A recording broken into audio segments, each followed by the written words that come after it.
had called it. Away from the rat race, in a gorgeous little town I'd always hankered after. "The next chapter," she declared, topping up our glasses with celebratory fizz and ticking off the excitements. The home to do up exactly as I wanted, the cool new friends waiting to be made, the space I'd now have in which to take stock and plan the rest of my life.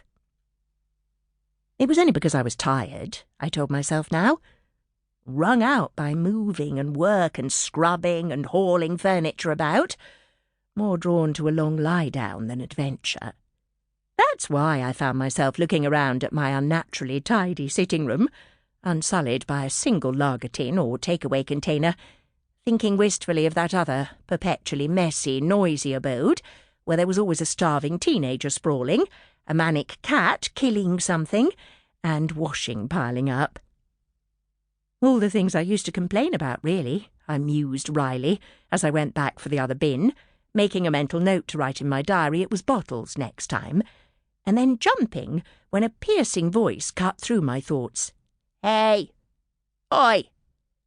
I looked around for a wayward dog, very possibly chewing on a small child, only to find that strident tone was directed at me. "Tess! How you doing in there?" My opposite neighbour was standing by her gates, dressed in a quilted jacket and Wellington boots with flowers on. "Surviving!" she yelled. I'd met the striking-looking Ginny before. She'd hollered at me when I first moved in, and I had her down as an interesting mixture of bohemian creative and woman of formidable capability. She was renovating the big old rectory over the road, and I'd seen her both floating around in a caftan, apparently reciting poetry to herself, and up on the roof with a hammer.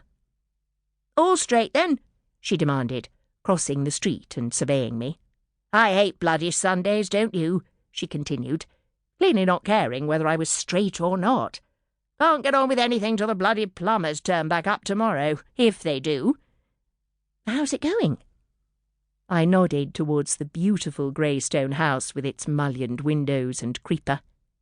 "Want to see?" Ginny jerked her head towards her front door. "Fancy a drink?" I looked at my watch. "I'd love one," I said, thinking that a spot of lunchtime alcohol was exactly what I could do with. "But I've got to drive to Margate." "To see my mother," I added, as Ginny raised her brows. "I'm an orphan now." She gave a loud and not entirely appropriate-sounding laugh. "So I don't have to do all that Mother's Day crap." I rather wished I didn't have to either. But Alice had spoken. My sister does not believe in me-time, especially if it's mine. Ginny pointed down the road. "Seen all the kids scuttling to the church to get their free flowers? Never go any other time, little buggers." "Do you have children?" I asked. Ginny nodded. "Dan's in Australia, working for a surf school, and Emma's teaching up in Nottingham." She did not look at all sad about this. In fact, she was smiling widely. "Haven't seen either of them since Christmas," she said cheerfully. "But Dan's back in the summer, and Emma will roll up at some point. What are yours doing?" I tried to sound as pleased as she did. "They're all in London. Oliver is a trainee surveyor. Tilly's finished drama school and is working in a diner while she tries to get auditions. And Ben's at uni doing computer science with music." "Off your hands, then," Ginny said. Yes.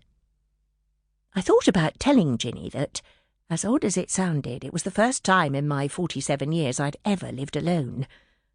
That since Friday, when Ben had abandoned his sensible plan of saving money by living with his mum while studying in the capital, for the much better one of taking up a box room near the Holloway Road and disposing of his student loan in a variety of bars, I was not finding it very easy. I'd been lucky to have him here at all. How could a small market town, known for its pottery and tea shops, with 4 pubs, a tiny theatre and a KFC, deemed such a potential den of iniquity it had by all accounts had the locals up in arms, compare with life in the city? But I didn't know Ginny well enough to start bleating. Instead, I forced my face into a bright smile. "And what about you? What do you do?" "Or did you do? I can see this must be a full-time job." "Bloody nuts."